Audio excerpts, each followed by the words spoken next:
Hello, everyone. Good afternoon. Welcome to the Tech Gig webinar on how is blockchain disrupting trade finance. I'm your host, Sukriti. Thank you so much for joining the session.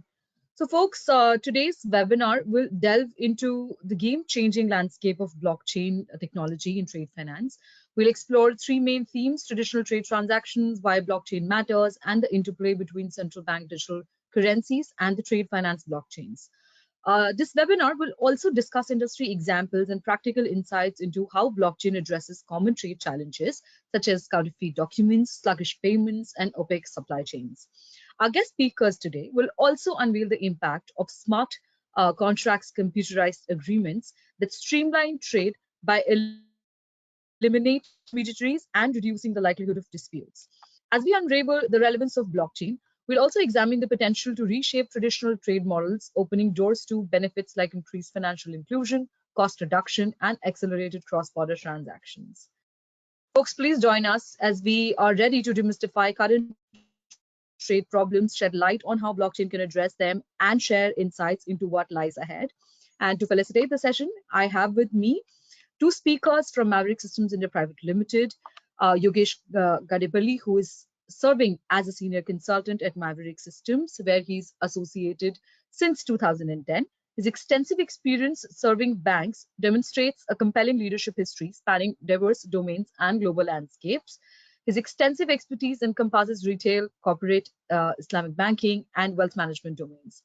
Our second speaker, Vivek Mohan, is serving as a consultant at Maverick, and he carries over 13 plus years of experience in trade finance, serving as a domain specialist to deliver trade and treasury engagements for leading banks. His key areas of expertise are handling everything in trade finance, from multi-insurance to payment, transfer, collection, and guarantee. Now, without much ado, let's take the discussion forward, and I'm going to hand over it to our guest speakers for today, passing it on to Yogesh. Over to you, Yogesh. Many thanks, Shukriti, and thanks for that wonderful introduction. So, my colleague and I are really grateful to be on this platform and speaking to a larger crowd. Thanks for this opportunity, TechGig.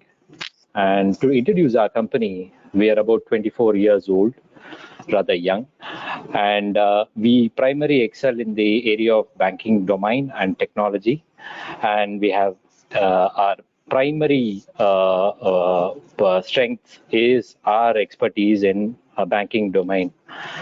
And we have done so far 85 plus banking transformation, and we have presence in 3 or more continents. We have a global employees strength of 3,000 plus, and year on year we are growing at 30%. So this is about our company. Right. So most of you would be intrigued. Why would a 16th century Shakespearean play finds in the scope of our discussion today?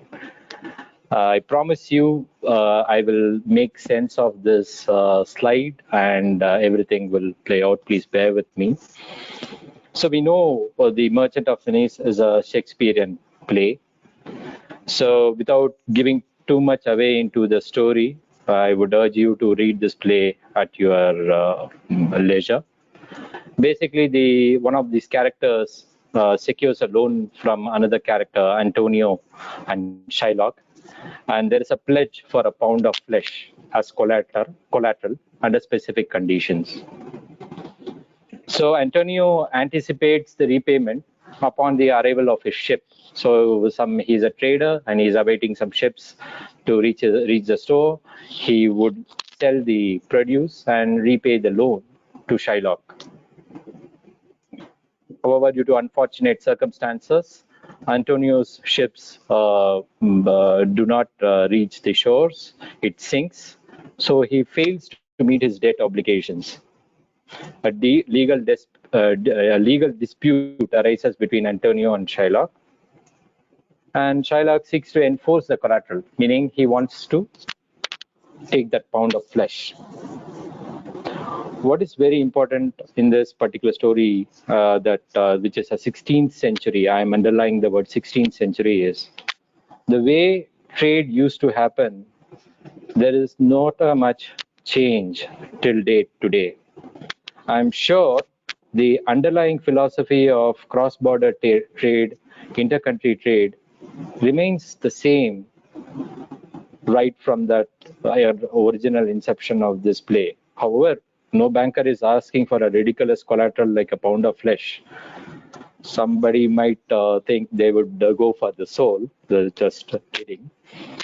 So the theme of our discussion is cross-border trade.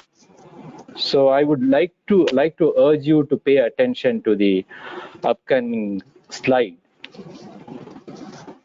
For example, there is a company called Templeton Boiler Company, which is based out of London. It is looking for cost-effective nuts and bolts for its new boilers.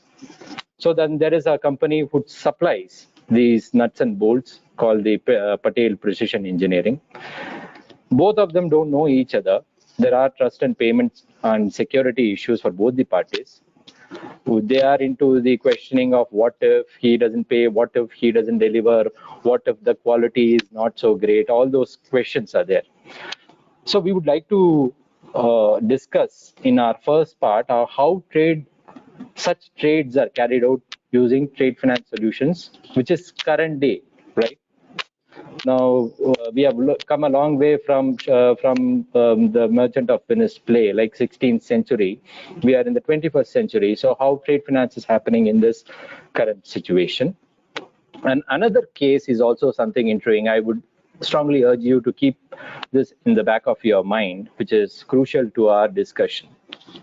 So the case two is Johannesburg municipality invites tender to construct a new community center in one of its upcoming suburbs. Numerous contractors, including a contractor from India, Vishaka Constructions, have submitted bids. Right? Despite Vishaka Construction offering the lowest bid, the municipality is apprehensive about the company's credential and the construction quality. For we know most of the local suppliers of local customers of Vishaka Constructions, they know that Vishaka is the best construction company offering great value, right? However, this might not translate into goodwill to Johannes municipality, which is a long way from India or the geography that Vishaka is operating in. In a real world scenario, how such concerns are being typically addressed. So the key takeaway of this entire discussion is how traditional trade finance in today's scenario works, why blockchain matters and how it could disrupt the traditional trade finance, the nuances of traditional trade finance, and over and above that, in the future, how could CBDCs can play an effective role. So both these two scenarios are very much applicable to our discussion. And with that, myself and my colleague will make an honest attempt to ensure that you audience take this away as part of this seminar. And I'm now passing on to my colleague, Vivek. Thanks, Yogesh, for the wonderful story. So, guys, so post this discussion, right? So you'll be knowing what is trade finance, and what is blockchain, and how does the application of blockchain is having an impact on the traditional trade finance, and interplay with the CBDC and blockchain. Fine. See, let's understand what is trade, and we will understand what is trade finance. The trade, in generic sense, it is exchange of goods and or services. Okay, so when we have a surplus, when we will export goods, and when we have a deficit, we import goods. So as you can see in this slide, the one precious metal which we like to hold more is on gold, right? So we import gold, and globally we stand at number 2, and China is the number 1. So trade, in simple terms, it is exchange of goods and services, and trade finance is a collection of financial instruments which facilitate a trade between exporters and importers. So that's how the difference between trade and trade finance. This basic definition must be clear in your mind so that we can proceed to the next topics. Okay, on the potential, right? the potential of trade finance in 2032 is targeted around $12.5 trillion, and with a compounded annual growth rate of 3%. And out of which the confirmed LC market share size is around $5 billion.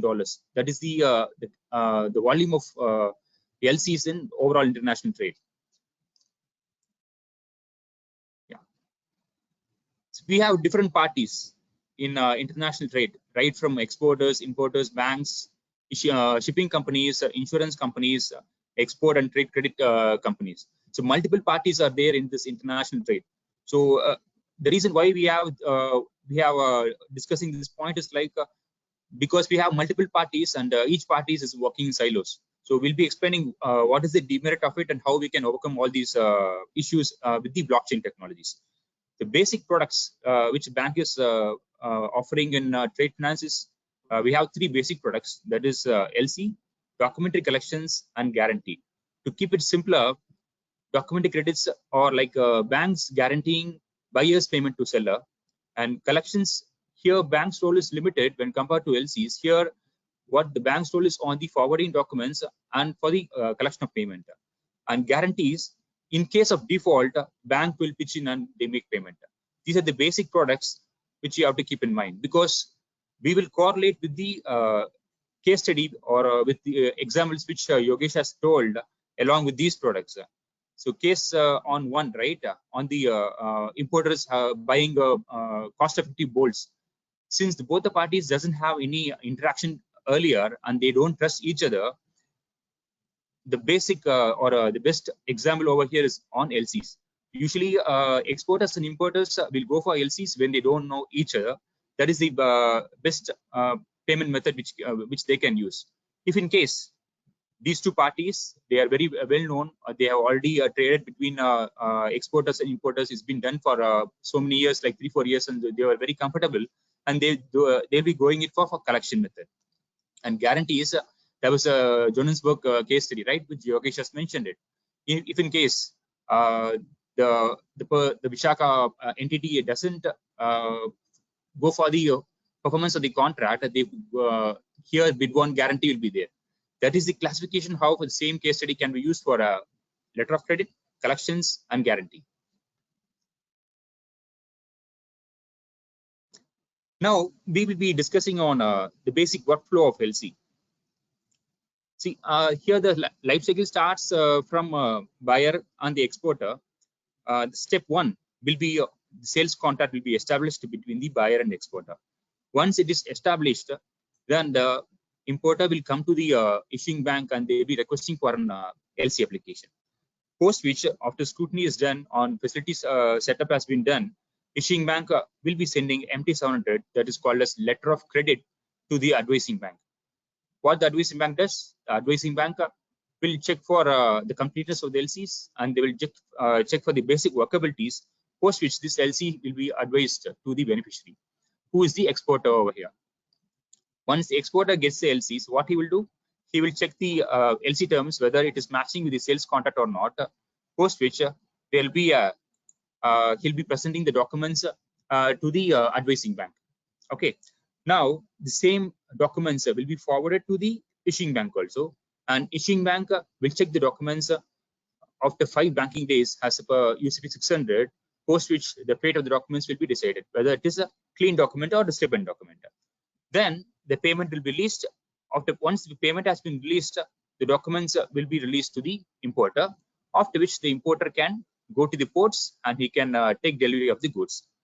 See, here we have numerous documents to be presented by the exporter: shipping documents, insurance, and commercial documents. So we will come to this later, because usually, right, the traditional trade finance involves many physical documents, which is one of the pain points has to be addressed by using the application of blockchain technology.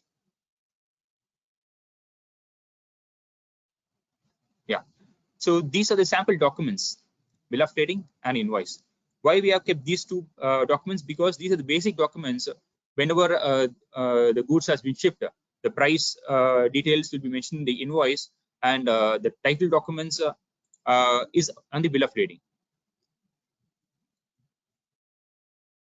So we have different settlement method, guys. So over here starts from the cash in advance, letter of credit, collections, open account, and consignments. We have these many payment methods is there in the traditional trade finance. Will be taking care of the LCs. How blockchain technologies will have a positive impact on the traditional trade finance. So now we will be discussing on what are the challenges in trade finance. As I told you, there are numerous documents to be presented by the exporter, starting from the commercial documents, shipping documents, and insurance documents. And the persons who are already there in operation, they might be knowing whenever we get the documents from Bangladesh, the documents will be very bulky, and it will take so much time. It will take so much time on processing these documents. 1 minute.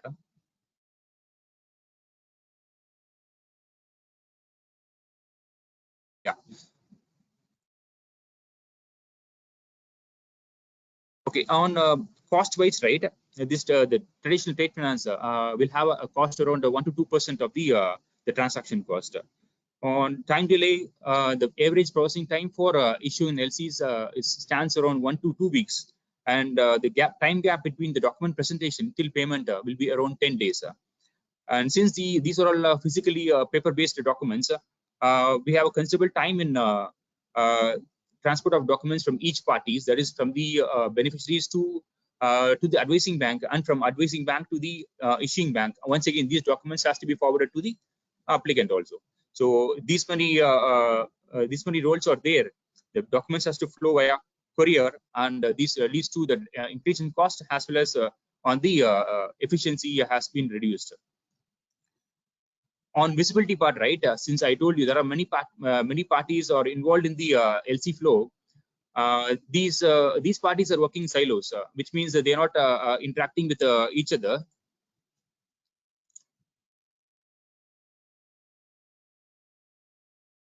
Okay, see here, as per the survey done by the Trade Finance Global, you can see they have mentioned like 66% has already mentioned the issues is with paper-based documents. And as we already discussed, high cost, longer settlement time, low authenticity, and the lack of trade movement visibilities is the major pain points which we have in the existing trade finance. So now we have covered what is trade, what is trade finance. Now we'll be checking what are the why we should know about blockchain technologies. The reason why we should know on blockchain technologies, like only then we can appreciate on the application of these features in the traditional trade finance, and how does it impact on the challenges for which we already discussed on potential part, right?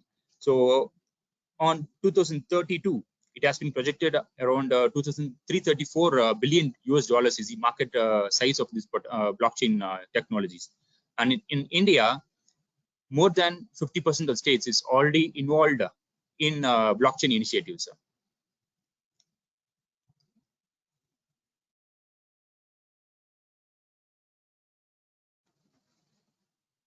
Yeah, fine. So now we'll be discussing what are the various properties in blockchain technologies. So these properties are utilized for overcoming the challenges in trade finance. So first properties on it is a distributed ledger. The reason being that ledger is distributed across nodes, and all these nodes are interconnected, and they are all synced up. So there is no mismatch on the entries, and this that is the reason it is called as distributed. And why it is called immutable? Because each block. So we'll be discussing what is blocks and all, but as of now, keep in mind it is immutable. Immutable in the sense each block is interlinked with the previous block, and there is no way to tamper with the data. That is the reason it is called as immutable. And each transaction is being timestamped over here. And all the participants or nodes in the blockchain network, they have to validate the transactions. So it is not a unilateral way, or there is no central party who is taking care of this validation of transaction. Each nodes will be validating transactions over here. And it is a trusted one because the data transfer is among the nodes are transparent. So each party knows what is happening. And why it is secure? Because of the hashing method, which we'll be discussing in later. But whenever there is a tamper in data, there is a drastic change in the output values. So every node participants will be knowing what is happening over there. And most important thing is on the smart contract, because this helps in automation of transactions in the blockchain. So now we'll be discussing a bit technical on the blockchain. The reason being, only then you can appreciate the application of blockchain technologies in solving the challenges in the traditional trade finance. So now we will start with the nodes.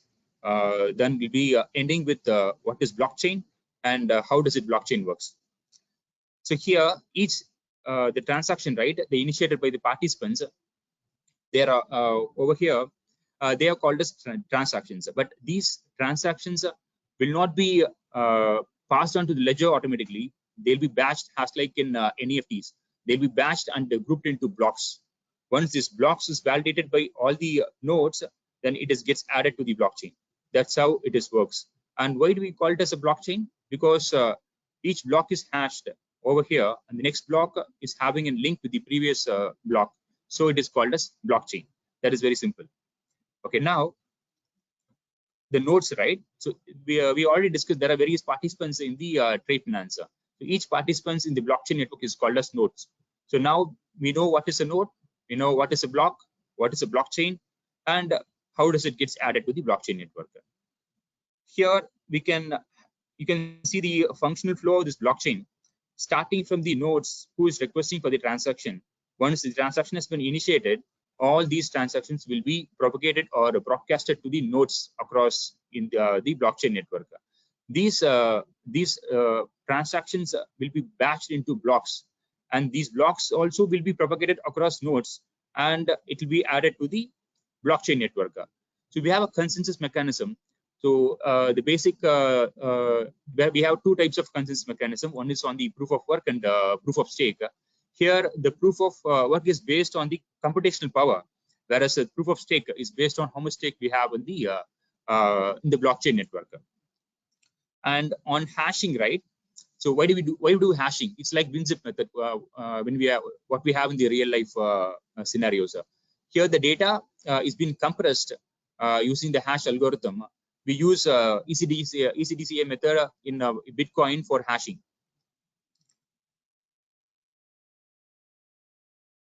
Now we'll be discussing what is the difference between the distributed ledger as well as on the centralized ledger. Centralized ledger, we all know, banks is the main central party or authority over here. But in distributed ledger, there is no central party over here. So all the nodes, they have a function of validating the transactions, and all nodes will manage the network over here.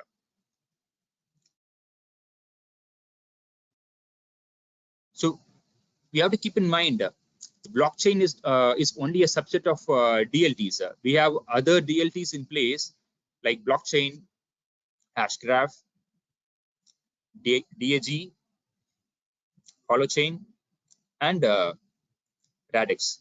Keep in mind, like Radix is the last one, but holochain is rightly emerging, and it is more decentralized when compared to blockchain.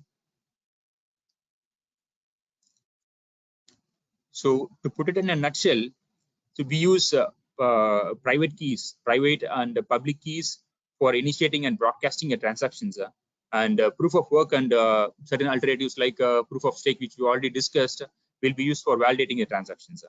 And hash function is used for chaining the blocks. And over here, on the cryptography, I need to touch upon.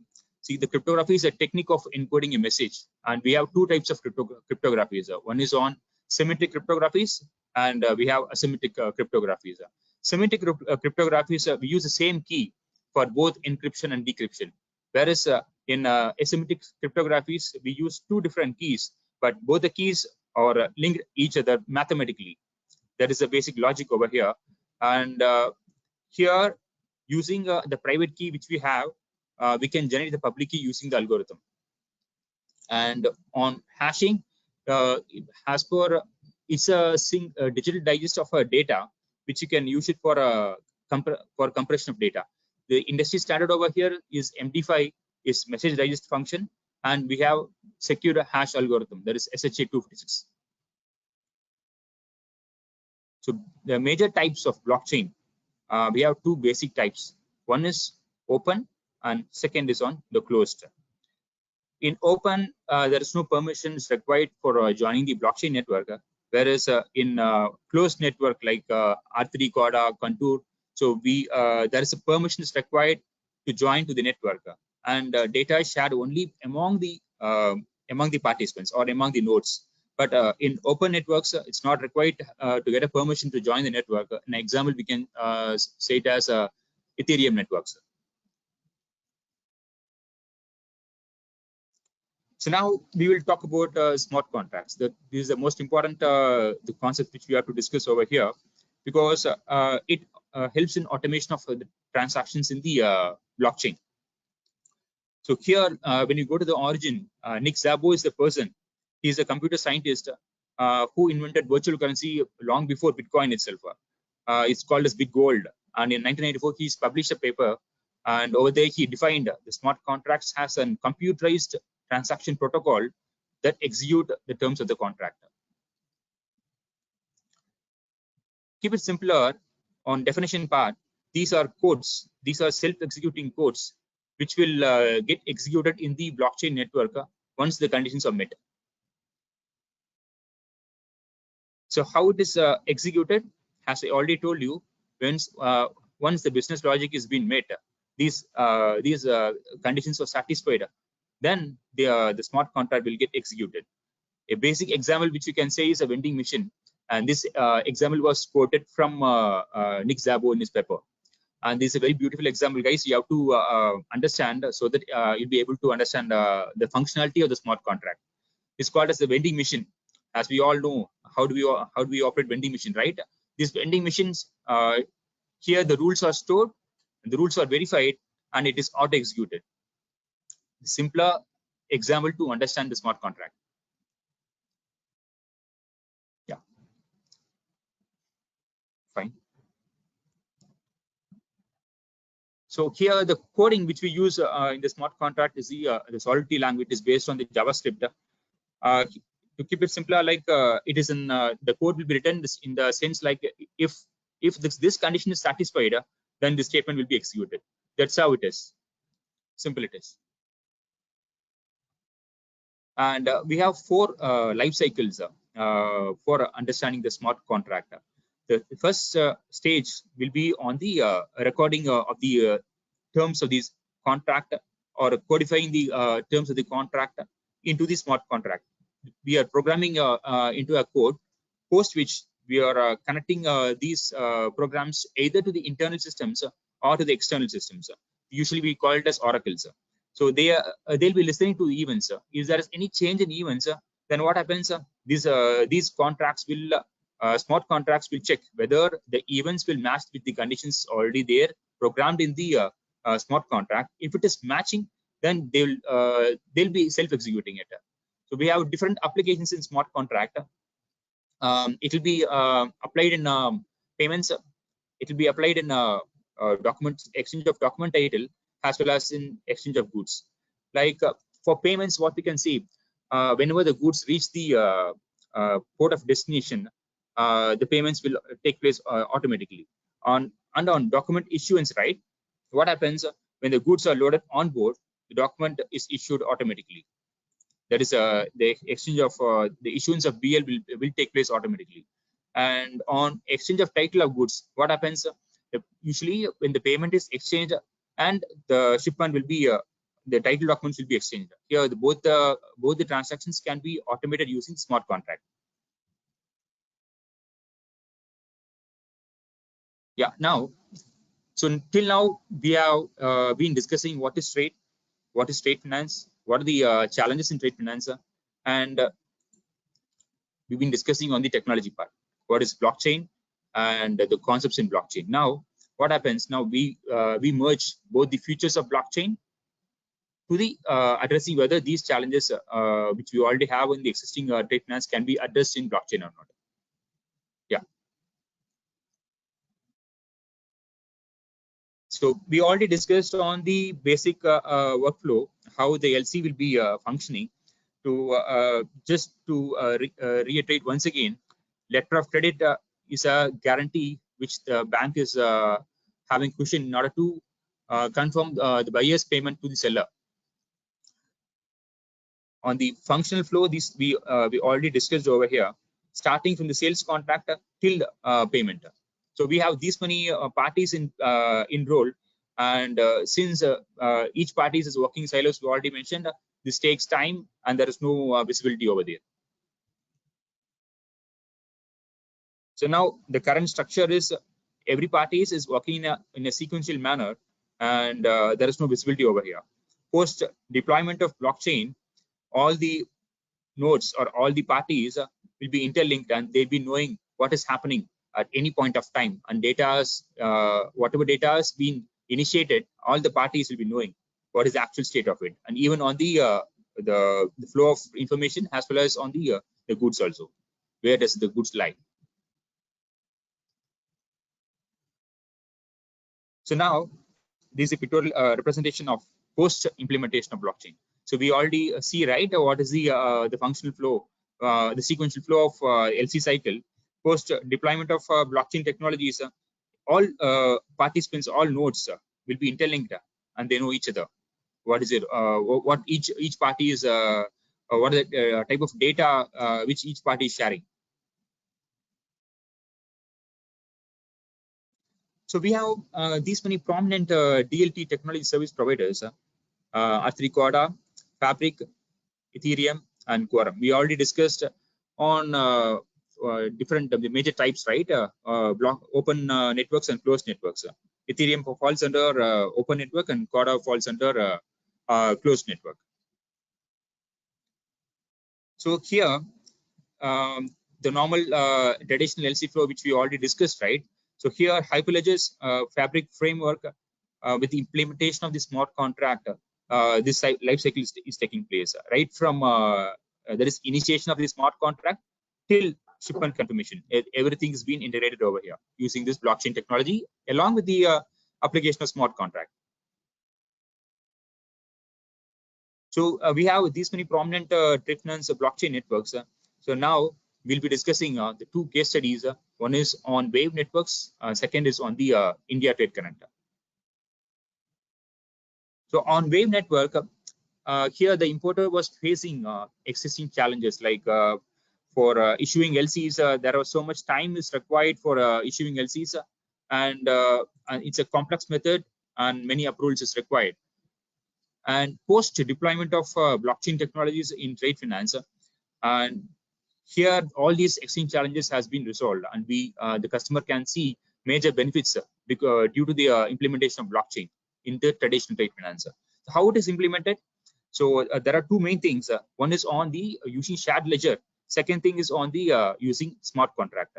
Shared ledger was used so for storing all the documentation. So we were seeing, right, in the earlier slides, there are three major documents like invoice, bill of lading, insurance documents, phytosanitary certificate. We have many documents in place. The documents has to be presented by the exporter. So all these documents were digitized, and it is uploaded in the blockchain network. Since it is a shared ledger, all the nodes, they were able to access the data real time, and there's no delay in it. So what happens in the normal flow? Exporter will be presenting the documents via courier, and it will be reaching to the advising bank. Once again, the advising bank will courier these documents to the issuing bank. Once again, these documents will be couriered to the applicant. So these many uh, challenges, like because in courier, right, what we face, there are two things. One, either documents can be lost or the documents can be held up in any certain manners. Like we saw a scenario in COVID times, 7,000 articles was held up in Chennai head office. That is the impact of existing train. But now in blockchain, since all the documents are digitized, so each node, each participants can access these documents online, and it's not required to courier these documents. That is the most important thing which you keep in mind. And here, by using smart contracts, what we can do, we can automate the transactions from issuance of BL till payment also. So because each trade life cycles, we have different events, and all these events can be automated based on the conditions which we set in the smart contract. So what are the benefits we have here? Post deployment of blockchain technologies in the traditional trade finance, 5% of the cost involved in handling documentation is saved over here. And on the timelines, usually it takes 2 to 3 weeks for issuing an LC. Now it is being issued within hours. This is a great way of utilizing this blockchain technologies in traditional trade finance. And as I told you, there is no the courier involved, so the cost and time is reduced. So this how, guys, like how do we ensure these features of blockchain to have a greater benefit in the traditional trade finance? Yeah, on the case study B, now this is on the trade connector. So here it is based on the API interface, which means like it's not required to make any huge changes to the existing infrastructure. So we can integrate your existing system with the using an API call. That's how simple it is. And the type of network which is used is the consortium. It is a hybrid between there are more than one major participants will be there in a consortium. That's how it is. And what are the existing challenges which we have over here? So here it's a slow process in inland LCs. The product over here is on inland LCs, and it's a paper-based documents involving many entities over here. Those are the common challenges which we have. And here, most important thing is like usually either in inland LCs or in overseas LCs, we have issues of fraud happening. Either because the same BL can be presented with two different presentations, and the customer can make a drawing over there. So that is one thing. And in supply chain finance, the same invoice also can be presented. But these can be overcome using blockchain technologies by hashing it and by using digital signatures. So now over here, what are the operational benefits we have? So here, as we already discussed, the processing time of LCs has been reduced from 8 to 9 days to only 2 to 3 days, which is more than 80% improvement. And operational risk mitigations, or the invoice and purchase order received on the platforms are uniquely identified, as I told you now, and they are stored in the blockchain. So there is no way of making a fraud, like using a same BL for presentation with the different banks. But all these banks has to be there in the same network. That is the most important point. If in case this process is getting extended out of the closed network, then which means we have to follow the traditional method, which we'll be discussing on when we come to the challenges part. And cost reduction, the courier fees and message cost is reduced over here. And visibilities, since all the parties are there in the same network, and the data exchange between the networks is visible to everyone. So transparency is maintained, and there is no silos, or there is no issues that we're not able to trace the status of the messages. Yeah. On current updates, Citibank has already completed blockchain-enabled LC transactions on Contour network for its the Cumin India Limited. On 31st August 2023, SWIFT completes a blockchain interoperability trial with the BNP Paribas, Citi, and DTTC. Yeah. So now we'll be discussing on CBDCs and interplay with CBDCs and blockchain. My colleague Yogesh will be taking over now. Hey, thanks. Thanks, Vivek.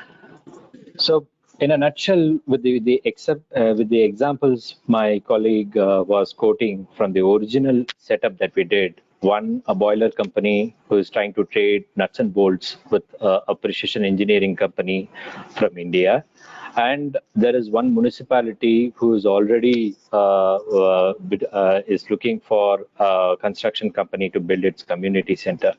In both these cases, you have different types of financial instruments which is already available in the market, and those financial instruments are now being traded on blockchain.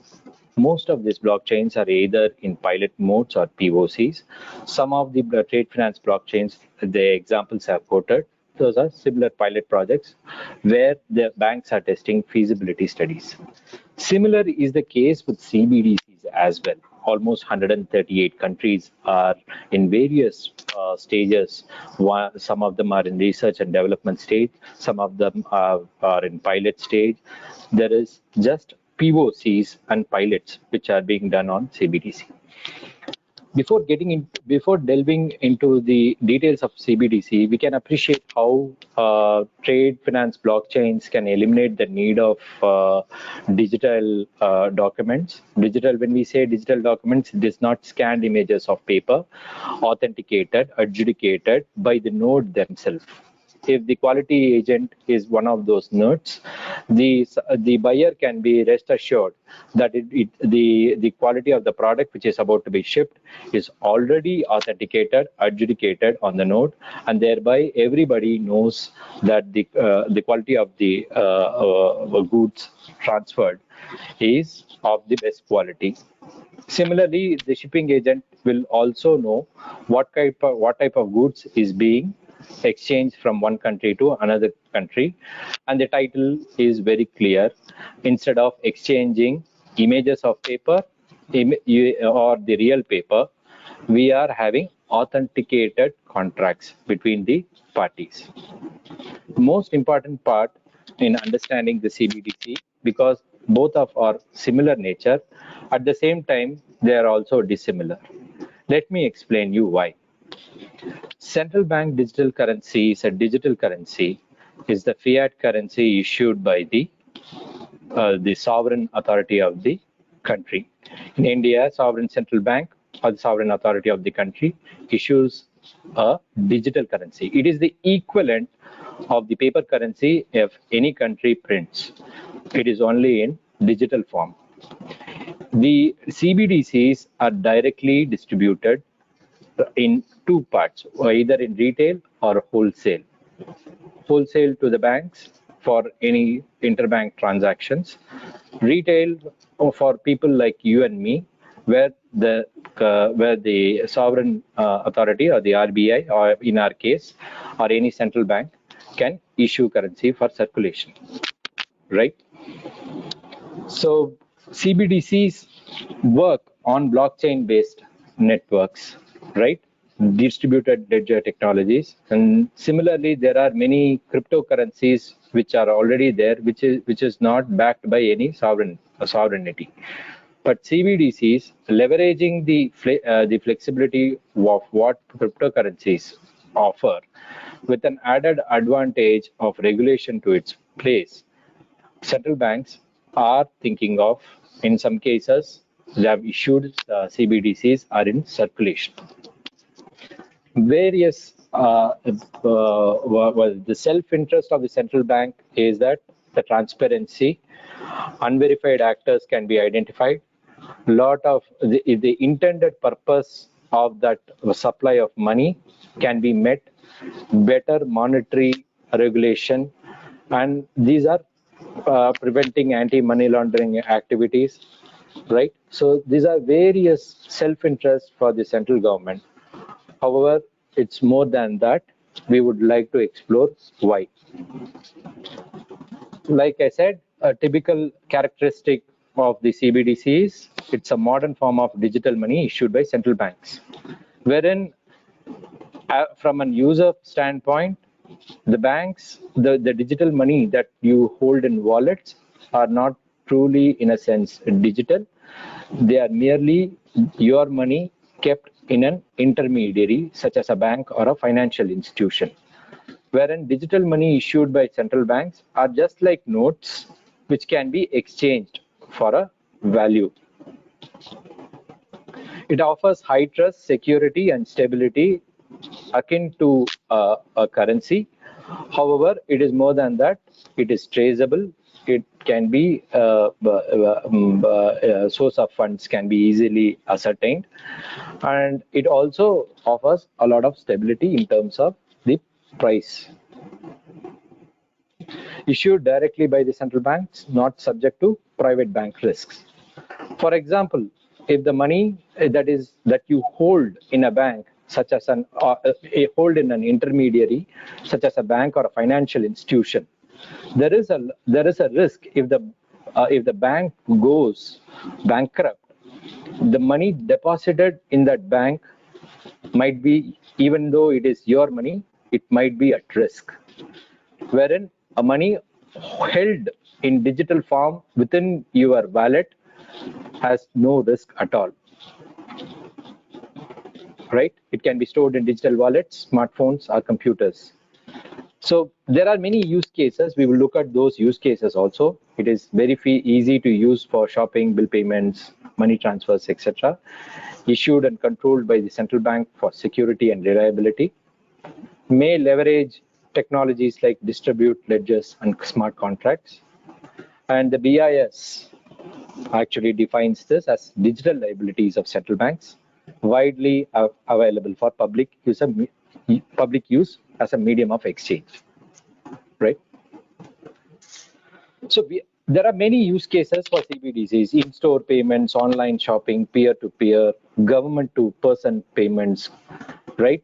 You have disaster relief payments, international remittances, and in some cases, there are certain pilots for offline payments with CBDC. You need not be on a network or an internet. You don't need an active internet connection. You can use the CBDs for offline payments also. Some that we have encountered in our research out various such initiatives, right?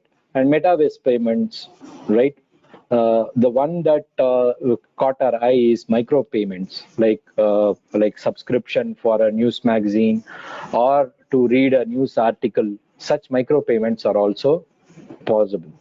What is under our scope of discussion is the business to business payments, where there is instant settlement and there is also a reduction of supply chain delays, right? This is one of the major use cases that we are looking at right now.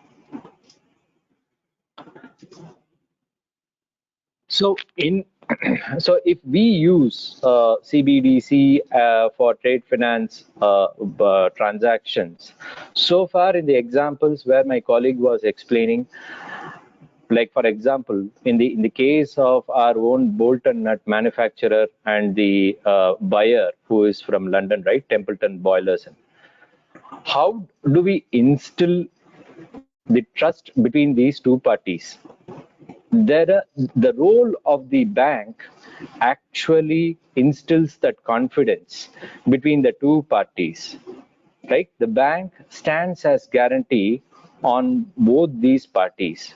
So it is bank versus bank dealing. In fact, what we mean to say is my customer with your customer. My customer is trying to export, so please collect money on behalf of your customer, pay us, and please abide by the terms of contract. Since there is involvement of banks, there is a the trade the trust is instilled. Now this could be a little bit interesting in the case of CBDCs, because the CBDCs are directly being issued by the central bank. Unlike the regular money, which is supplied through a network of banks and financial institutions into the economy, CBDCs can be infused directly into the economy without the role of banks. Now, how do we instill trust in a trade transaction where there is no banks involved in the exchange of goods itself? Can that be done? And trade finance is all about intermediation. Now, disintermediation, how can this work in a CBDCs kind of a scenario? So, for example, CBDCs there are certain benefits that we should weigh in before getting into that deeper and wider subject, right? So what is the primary feature of CBDC in any trade finance transaction? It could be fast, automated, rapid settlement, use of smart contracts, all those things, right? So Bank of China, during its pilot programs, has recorded milliseconds in payment and settlements instead of 3 to 4 days, T plus 2. Those jargons of T plus 2, T plus 1 is gone, right? CBDCs can eliminate that completely. Cost reduction and support, right? Lower fees, reduce costs. In fact, most of these CBDCs, the blockchain networks, are contemplating a free of charge cross-border transaction, right? 6 to 7% of each value that gets transferred between two different countries, the intermediaries eat away them as fees, right? So this is something, could be a thing of the past. It is as good as sending money, just like you send emails, just like the air mails, which used to charge a bomb to send 150 grams of paper from one country to another country, where the postal department became defunct, right? In exchanging information, emails have replaced the postal department and made it practically free of cost. Similarly, can there be a way to send money and send and receive money without any charges? Absolutely nil charges, or near to nil charges. That is also possible. And this is also one great example where financial aid can be provided for a weaker, what you call, supplier. Let's say today there is barriers of entry in trade finance. If you are a small supplier, say some up country, you will have to, if you have to directly trade with Walmart, right? It could be a humongous task. So the current scenario is you will have to directly go to a supplier who the Walmart trusts, sell the supplier at a reduced rate, and the supplier would be skimming off the trade for the produce that a small supplier would be making, right? So this business can be reduced, and also Walmart can be equally apprehensive. Why paint Walmart the bad guy? Walmart doesn't want to source through opaque supply chains. Now, what if he is a small player, small supplier who is engaging in child labor, sweatshop conditions, unethical work practices, unethical labor practices? We are seeing this a trend in many of these developing countries where these big corporations trade with. Such opaque supply chains can also be eliminated. Security and transparency, convenience, experience, risk and mitigation, business integration, and innovation and integration are some of the major themes of CBDC and the trade finance interplay itself. This is one of those POCs done by the case studies which is available out there on the internet, done by the MAS, Monetary Authority of Singapore, where a Thai buyer wanted to buy from a Singapore seller. So these sequence of events and the exchange of money can happen in milliseconds. The only thing that would delay is the shipping time, right?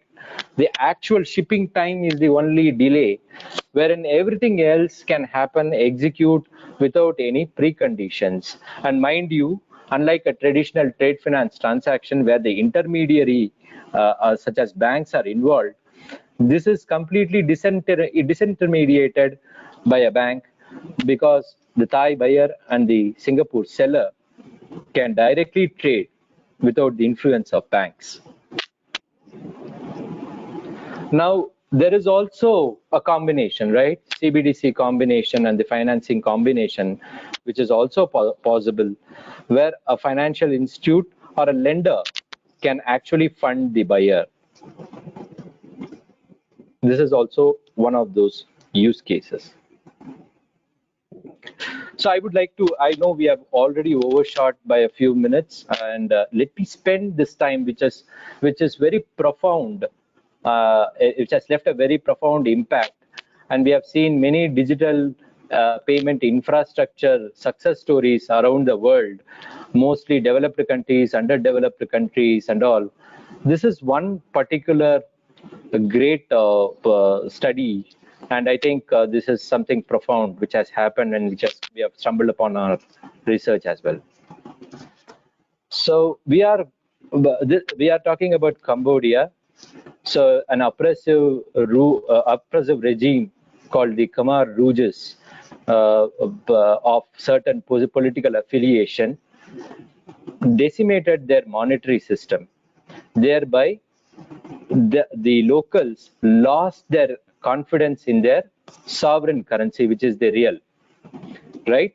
So, due to this economic turmoil, and the United Nations introduced dollarization to ensure price stability, and there is no loss of value for the goods exchanged for a price, right? So that is something that UN has introduced. Since then, the entire Cambodian economy shifted to dollar usage, and the usage of the sovereign currency itself has become has diminished, right? The government, despite its various efforts, it couldn't do that, right?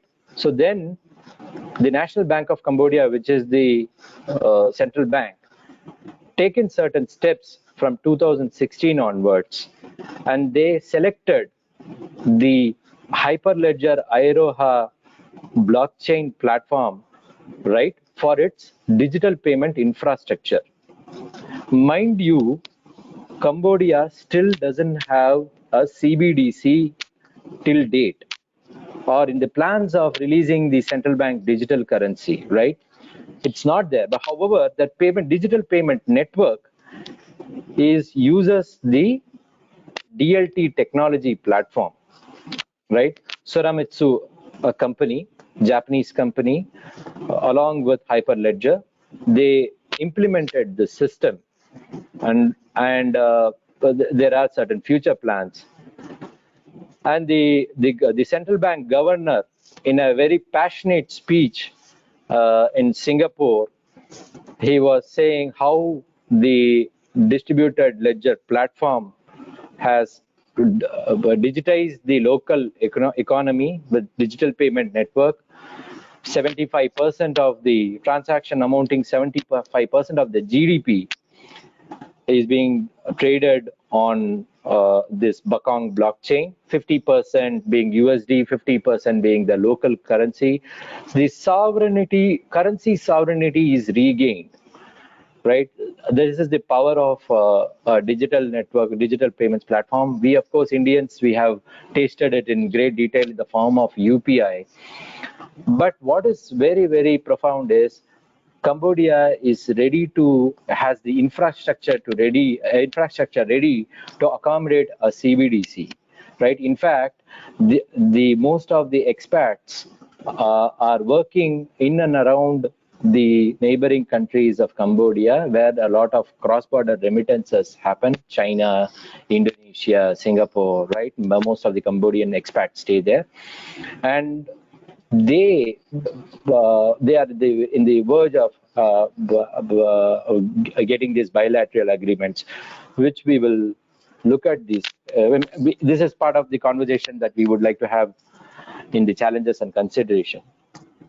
So regulatory frameworks is a major challenge, although these countries are in various pilots.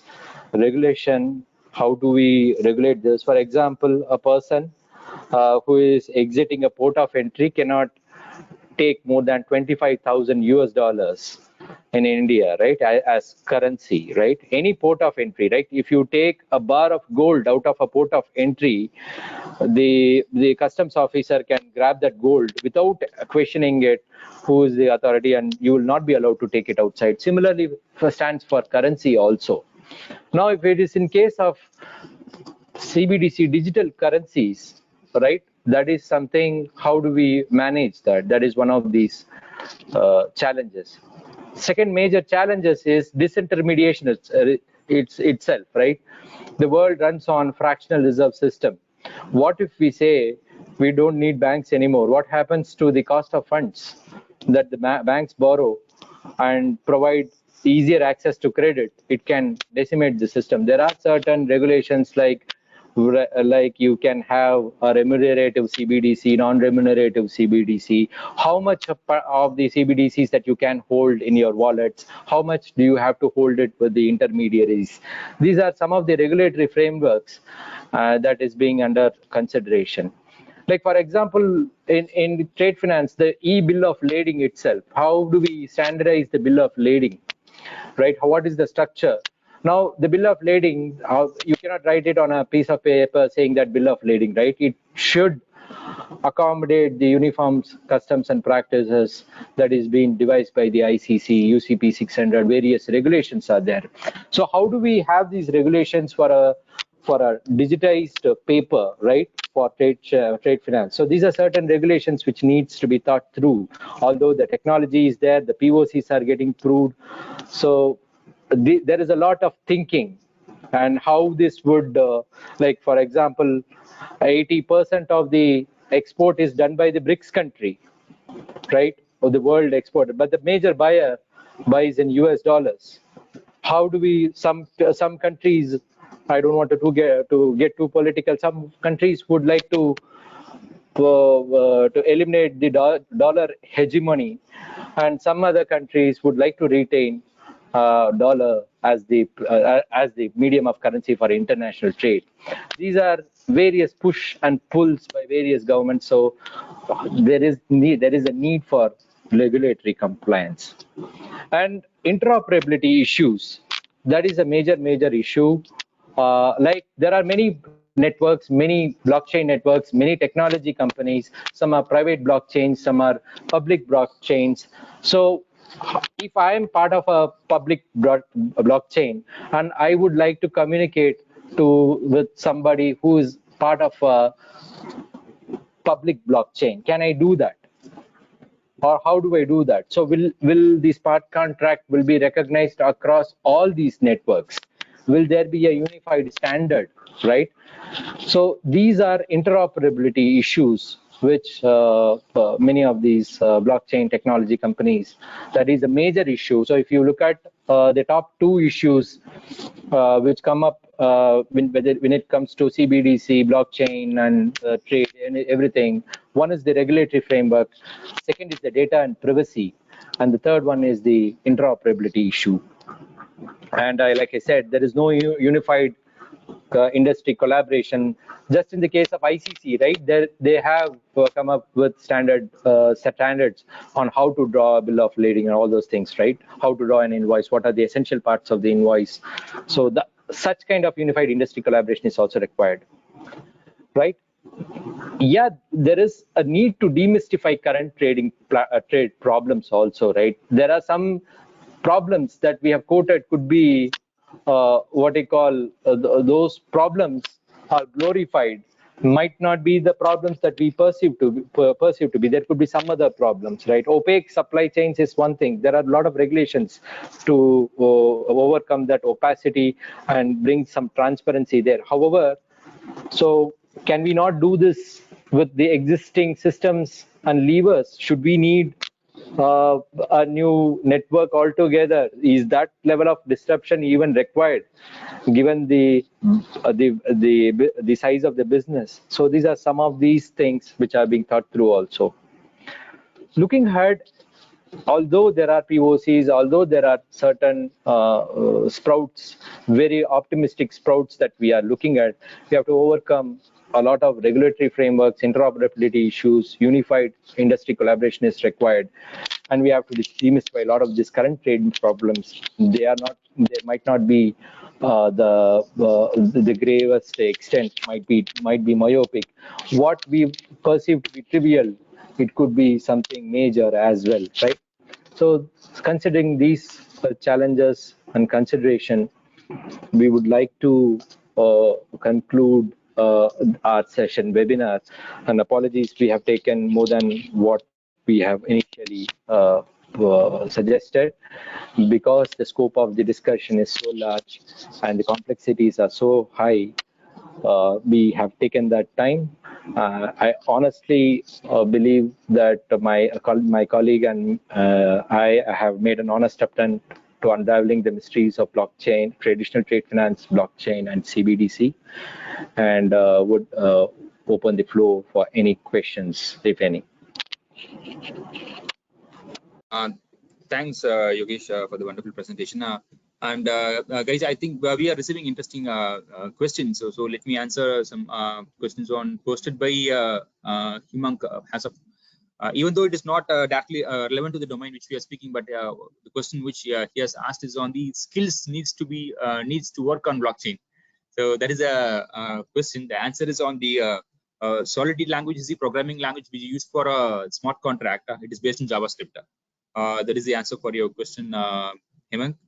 And second is on from Jayant Bharatwaj. He has asked, are there any banks which are already using blockchain? Yeah, as I've already mentioned, Citi, ICICI, Kotak is already into pilot study, so it is there. So next question is on wallet. Yeah. So isn't there a risk of this digital money getting hacked or falling into wrong hands or attacked by someone, something like ransomware? Yes. But see, this digital wallet, as I already told you, is it's linked with the key pairs. So this either with the public key or private key, they can link it with the account address. And for initiating the transaction or for validating the transactions, the key pairs are used. For to be specific, for initiating a transaction, the private key of the entity is used, and for validating the transactions, we use the public key. This public key is known to all the network participants, which means for by the nodes. So it is secured, and moreover, all trade finance transactions will take place in the closed network. And since only nodes or participants have access to these networks, and so when compared with the traditional flow, here the security is much more appreciated. And next question, yeah, from Abiru. So what mentioned is CBDC is implemented across the country, or is it limited as of now? It's already implemented, guys. E-rupee is CBDC. Check on other questions.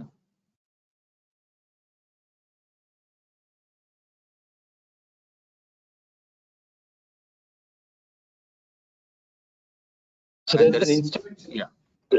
there is an interesting question from from one of the audience members, Sriram Shiva.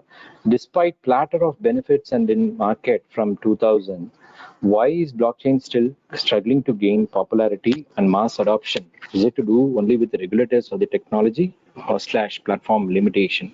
So like we have attempted to answer that question in our earlier slide. One of these three challenges why blockchain is not so prevalent like the way it can. I mean, it definitely sounds beneficial, and the operational times that we would like to reduce in terms of trade finance at least, right? So it is absolutely very, very interesting why this is not being used widespread, I mean, across the globe. These three things, regulations are definitely a key issue, because every country would like to retain its currency sovereignty, right? That is the best place to be in.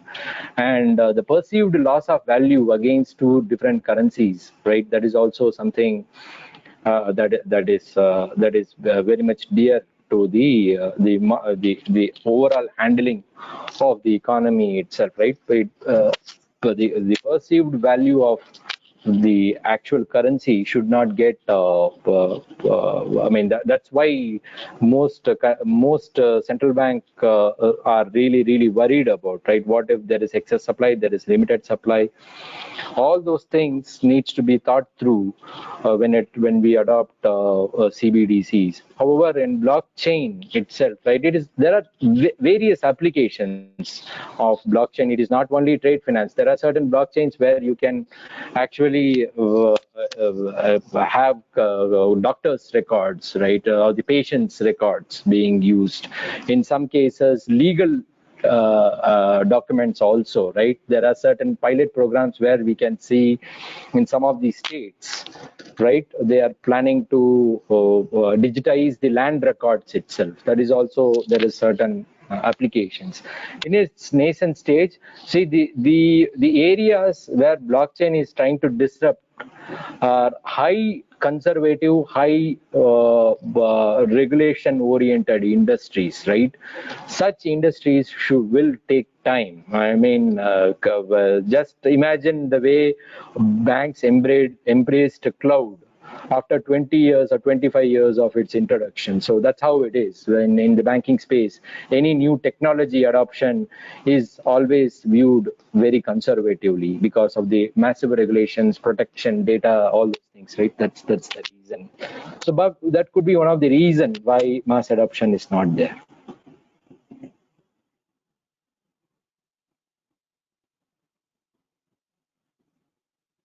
Right. I think we have reached. Yeah. My colleague would like to answer one more question, please. Yeah. So this question was raised from Uttama Kumar. So this question is on whether Bitcoin and stablecoin, which is best and justified. So from my perspective, Bitcoin, because it is not linked to fiat currencies and dependency on dollar can be removed. That's it from my side.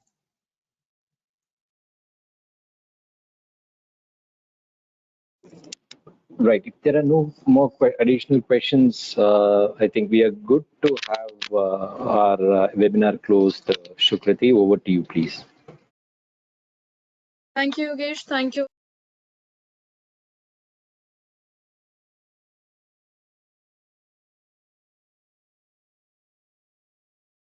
Shukrati, we can't hear you.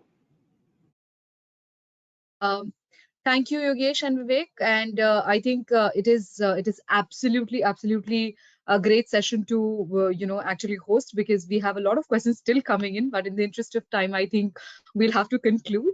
Um, for all of you who are asking for presentation and tips, etc., we've recorded the session and it will be available on the webinar page in 24 hours. So in case if you've missed anything, please ensure that you go back to the webinar page and have a relook at the episode.